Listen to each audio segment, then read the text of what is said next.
আসসালামু আলাইকুম ওয়া রাহমাতুল্লাহি ওয়া বারাকাতুহু। কেমন আছেন সবাই? আমিও ভালো আছি আলহামদুলিল্লাহ। তো আমাদের পরীক্ষা তো খুব কাছে নাকি? আজকে কি ক্লাস আমাদের? গণিত ক্লাস। আচ্ছা, কোন চ্যাপ্টারে পড়া আজকে? আপনি উঠে দাঁড়ান। কত পৃষ্ঠায় পড়া ছিল? 64 পৃষ্ঠা। আচ্ছা, 64 পৃষ্ঠা। কত কত নাম্বার গণিত ছিল? 15 আর 20। ঠিক আছে, দেখেন তাহলে সবাই একটু কি বলেছে। 15 নাম্বার একজন পড়েন, উঠে দাঁড়ান। আপনি দাঁড়ান ইব্রাহিম। হ্যাঁ পড়েন, 15 নাম্বার গণিতটা পড়েন। মামুন একদিনে কুরআন মজিদের 10টি আয়াত মুখস্থ করলে 200টি আয়াত মুখস্থ করতে তার কতদিন লাগবে? আচ্ছা, কি বলেছে সবাই? বসেন, আপনি বসেন। সবাই একটু দেখেন, বই বের করছেন সবাই? বলছে মামুন একদিনে কোরআন মাজিদের 10টি আয়াত মুখস্থ করলে। কয়টি আয়াত? 10টি আয়াত। কতদিনে? একদিনে। কতদিনে? একদিনে। একদিনে কয়টি আয়াত মুখস্থ করে? 10টি। তাহলে 200টি আয়াত মুখস্থ করতে কয়টি আয়াত? 200টি আয়াত মুখস্থ করতে তার কতদিন লাগবে? তাহলে আমরা কি জানি এইখানে? আমরা জানি যে সে মুখস্থ করতেছে 10টি আয়াত একদিনে। কয় দিনে? একদিনে। তাহলে 200টি আয়াত মুখস্থ করতে তার কতদিন লাগবে? এখানে প্রশ্নে কি চাইছে কেউ বলতে পারবেন? কেউ বলতে পারবেন প্রশ্নে চাইছে কি? কতদিন লাগবে? কি চাইছে? আচ্ছা, এটা কি করতে হবে কেউ বলতে পারবেন? কি করতে হবে? তাহলে আমরা একটু করার চেষ্টা করি নাকি? সবাই মনোযোগ দিয়ে দেখেন। কে প্রতিদিন 10টি আয়াত মুখস্থ করে? মামুন। আচ্ছা, তাহলে লিখলাম মামুন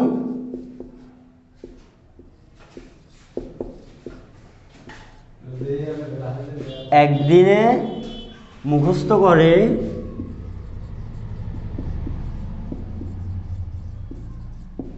10টি আয়াত? 10টি আয়াত।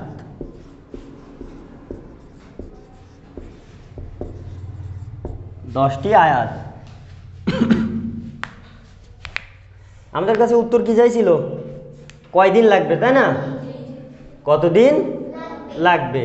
তাহলে এটা আমরা দুইভাবে করতে পারি। ঠিক আছে, প্রথমটা এমন যে আমরা প্রথমে লিখলাম মামুন একদিনে মুখস্থ করে 10টি আয়াত, অতএব 200টি আয়াত মুখস্থ করতে লাগবে 200টি আয়াত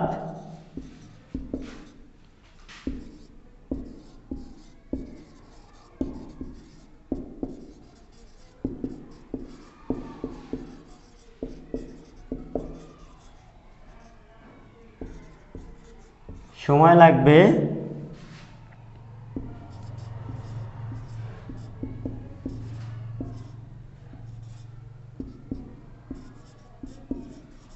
এটারে ভাগ করে দেবেন, উত্তর বেরোয় যাবে।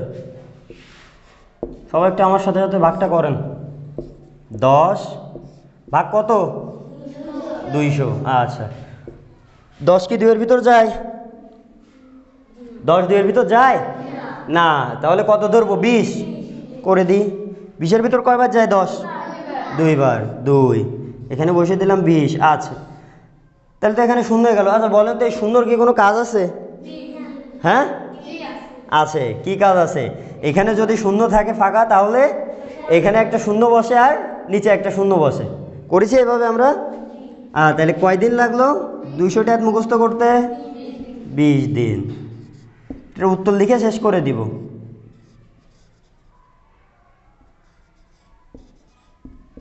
বুঝতে পারছেন সবাই? সমস্যা আছে কারো? যদি সমস্যা না থাকে তাহলে পরের অঙ্কটা দেখি আমরা। পরেরটা কি কয় নাম্বার? 20 নাম্বার।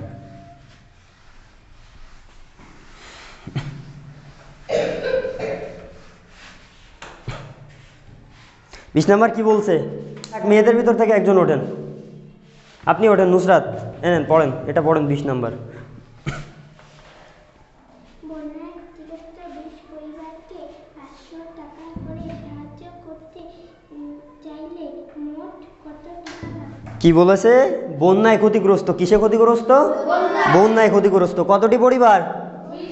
20টি পরিবার। আচ্ছা, বন্যায় ক্ষতিগ্রস্ত 20টি পরিবারকে সাহায্য করতে চাইলে 500 টাকা করে, কত টাকা করে সাহায্য করবে? 500 টাকা করে। আচ্ছা, 20টি পরিবারকে কি 500 টাকা দিবে? 20টি পরিবারে 500 টাকা দিবে? কয়টা পরিবারে দেবে?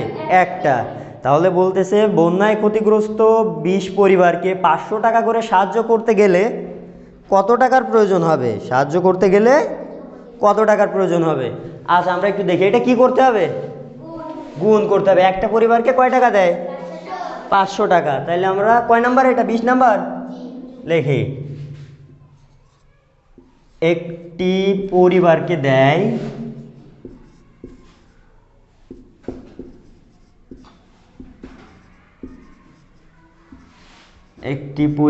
দেয় কত টাকা? 500 টাকা। কত টাকা? 500 টাকা। অতএব কয়টি পরিবারকে সাহায্য করবে? 20টি পরিবারকে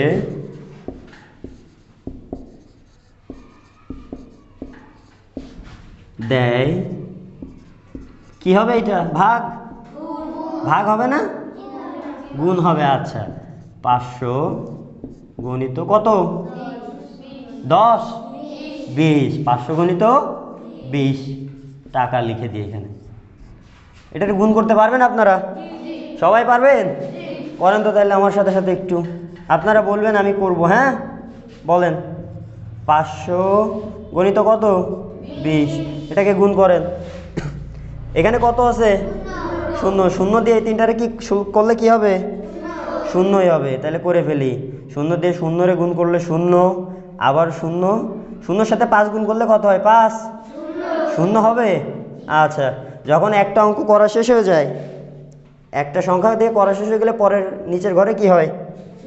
0 হয় একটা। দিলাম 0। এবার 2 0 0, আবার 2 0 0। 5 দুগুণী 10। দুইটারে কি করবো এবার? যোগ করে দিতে এলে 0 করতে 0, আবারও 0 0 10। তাহলে কত টাকা লাগবে মোট? কে বলতে পারবেন? 10,000 টাকা লাগবে। কত টাকা? 10,000 টাকা। তাহলে আমাদের প্রশ্নে কি বলেছিল?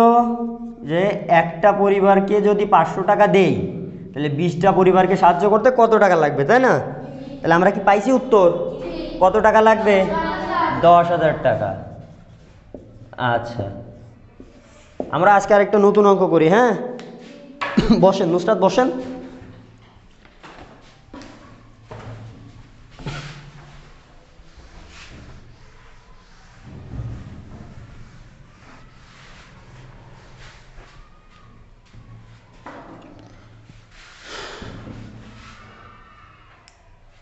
সেটা হচ্ছে আমরা করব 18 নম্বর অঙ্কটা। দেখেন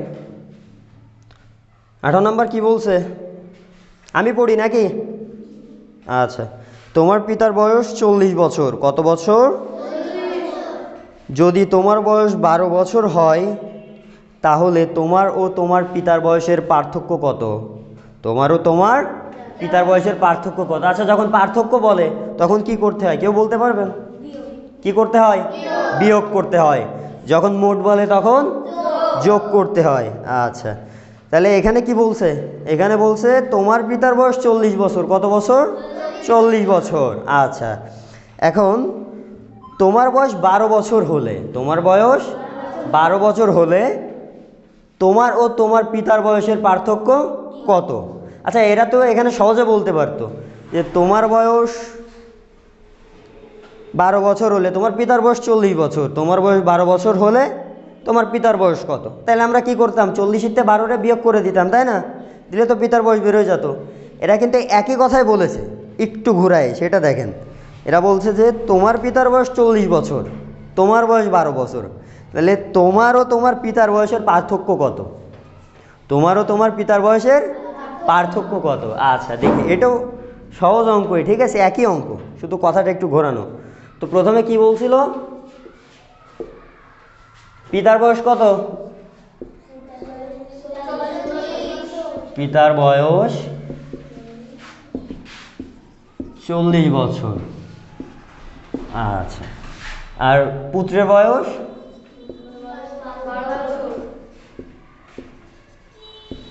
পুত্রের বয়স 12 বছর। আচ্ছা, এখানে পার্থক্য বললে কি করতে হয়? বিয়োগ। তাহলে এখানে বিয়োগ চিহ্নটা দিয়ে দিই নাকি? অবশ্যই সবাই চিহ্ন দিয়ে করবেন সব সময়। এবার লিখে আমাদের কাছে উত্তর কি চাইছে? তোমার ও তোমার পিতার ও তোমার বয়সের পার্থক্য কত, তাই তো? তাহলে আমরা এখানে লিখে দিই শুধু পিতা ও কার? পুত্রের বয়সের পার্থক্য।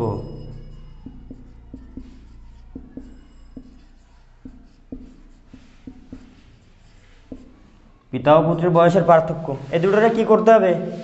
বিয়োগ, তাই তো? বিয়োগ করতে পারেন সবাই? 2 দিয়ে সুন্দরে বিয়োগ করা যাচ্ছে? উপরে কত ধরবো? 10। তাহলে 10 থেকে 2 বাদ দিলে কত থাকে? 8। হাতে কত আছে? 1। 1 আর 1 2। 4 থেকে 2 বাদ দিলে 2 বছর। আচ্ছা, তাহলে পিতা ও পুত্রের বয়সের পার্থক্য কত? 28 বছর। এটারে কি করব?